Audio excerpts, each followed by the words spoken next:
Rick, the news this afternoon was that Hedo was headed to Portland, and then all of a sudden that's off. He's headed to Toronto. What happened? Ultimately, he just couldn't get comfortable with the idea of playing in Portland versus Toronto, which is much more of a cosmopolitan city. No offense to the Portland people, and has a much larger Turkish community, and is favored by his wife, from what I've heard. So he certainly went to Portland with the idea that he was going to sign there, but he just couldn't get comfortable ultimately with the idea. People are going to point to the money. The difference in the offers is only about $2 million, and he's supposedly headed to Toronto now and is going to close this deal.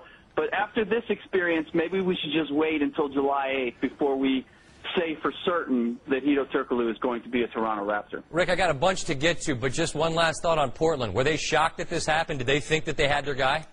Yes, absolutely. They were under the impression that his going there, that they were going to get a deal done. They didn't believe a deal was done. People were reporting it earlier, but they certainly thought that he was going to leave town with an agreement. And so this comes as quite a shock to them. All right, Rasheed Wallace heard the recruiting pitch from all the big boys from Boston. He seems to be in a great spot, a bunch of top-flight suitors. He seems to be able to sort of pick which contender he wants to go to. What's next for Sheed? Next week, he's going to go to San Antonio and Orlando in no particular order and see who meets him at the airport and what they have to say. This is not going to be about money. It's going to be about fit and the comfort level that he has with the coaches that he meets with and the potential new teammates. And so he's not in any rush. He knows that one of them is going to be a nice fit.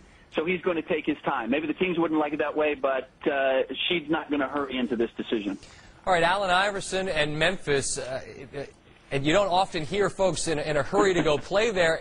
Rick, is that his only option? And what option is there in terms of minutes and money? Scott, often, never. Let's use the word never. You said no offense earlier. I just was no offense to Memphis, you know. You were soft pedaling it. Yes. But this is a reflection of where the market is for Iverson, and there are really some questions that Memphis has to ask. Obviously, he can still sell tickets. He can still play, and they could use the talent. But the question is, why are you coming? How much would it cost us?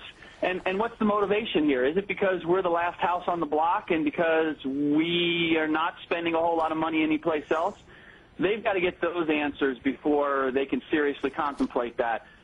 So we're going to have to wait until the two sides meet, if indeed they do. All right, Avery Johnson, we assume he's the next colleague to come here for a bit and then leave us. He'll meet with Detroit reportedly. The fit looks like it makes sense from where I'm sitting. How about you?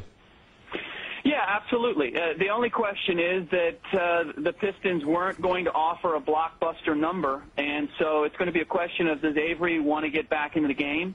And certainly they could use him. I think it's a nice fit as far as the organization's philosophy of play, and they do want an experienced coach, but they're not looking to break the bank, and they're not looking to go long-term. They know that this team is in transition, so that's going to be the question that Avery is going to answer. Essentially, how bad does he want to get back to coaching? Because, again, in this case, it's not because it's going to be the money. Senior writer, ESPN The Magazine, Rick Bucher. Next year is supposed to be the big year, but this year's certainly been entertaining and interesting. We appreciate the insight, Rick.